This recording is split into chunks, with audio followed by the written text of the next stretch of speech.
Sejumlah daerah di Sumatera Utara dilanda bencana banjir dan longsor. Tingginya intensitas hujan di wilayah Sumatera Utara menjadi salah satu penyebabnya. Lalu apa yang harus diwaspadai dan bagaimana kondisi cuaca di wilayah Sumatera Utara dan sekitarnya?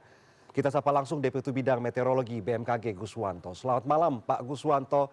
Salam jumpa kembali. Apa Selamat kabar Pak? malam, Bang Aribuan. Alhamdulillah sehat. Baik.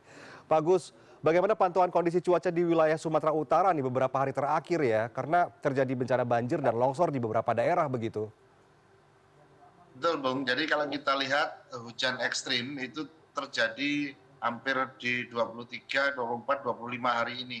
Mhm. Ini dipicu oleh dua sistem atmosfer ya yang cukup besar, yaitu siklon tropis yang senyar ya, yang itu di Selat Malaka, sedangkan satu lagi adalah siklon tropis Koto yang di wilayah utara Mhm. di sekitar Filipina. Nah, kedua sistem inilah yang meningkatkan pertumbuhan awan konvektif Mhm. sehingga curah hujan harian Sumatera Utara itu melonjak. Nah, di samping itu kami juga melihat adanya faktor global seperti kita lihat ada Indian Ocean Dipole itu negatif. Mhm. Mhm. Juga ini menahan air di wilayah bagian pantai barat Sumatera Utara. Mhm. Ini juga memperkuat hujannya. Mhm. Sehingga sebagai hasil akhir dampaknya yaitu terjadi banjir dan longsor di Tapanuli Selatan, Tengah maupun di wilayah daerah tersebut lainnya. Ya, ya. Pak Gus, ini kan sebelum siklon tropis Senyar ini terbentuk, ini sebelumnya ada bibit siklon tropis 95B ya, begitu ya. Ini kira-kira dari siklon tropis, baik siklon tropis 95B maupun siklon tropis Senyar ini apa sih yang harus diwaspadai dari fenomena siklon ini, Pak Baik, Gus? siklon tropis ini terbentuk kan dimulai dari tekanan rendah dulu, low pressure area. Mhm. Setelah itu dia kalau sudah kecepatan anginnya itu mencapai 34 knot, maka dia akan menjadi bibit siklon tropis. Mhm. Ya, nah siklon tropis yang dimaksud adalah 95B, Mhm. di mana pagi tadi itu sudah menguat karena apa? Tekanannya sudah menurun hingga di bawah 1000 milibar. Maka dia akan berkembang menjadi siklon tropis senyar. Mhm. Ya, Mhm.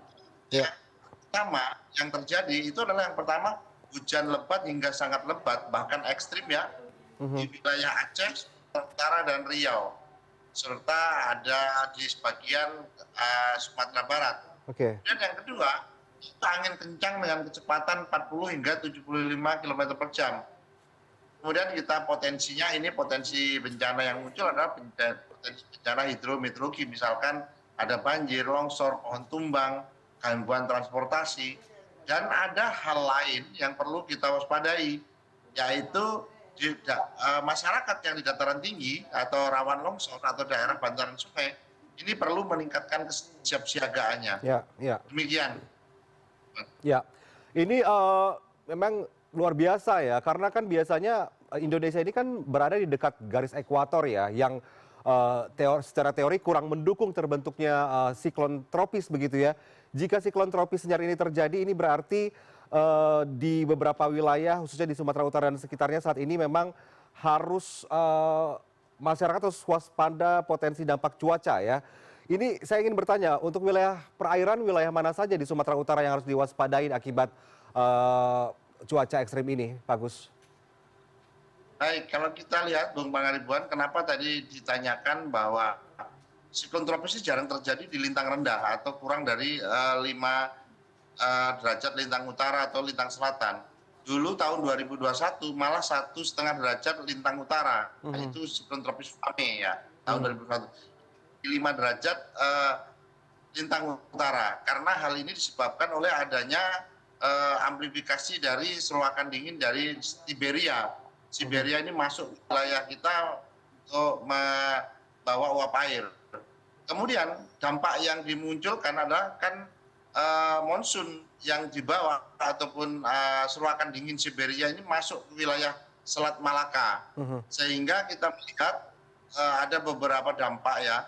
Misalkan tinggi gelombang 2,5 sampai 4 meter itu terjadi di Kepulauan Nias, kemudian timur Kepulauan Nias, kemudian barat Sumatera Utara, Samudra Hindia Barat Kepulauan Nias, kemudian ada Kepulauan Batu.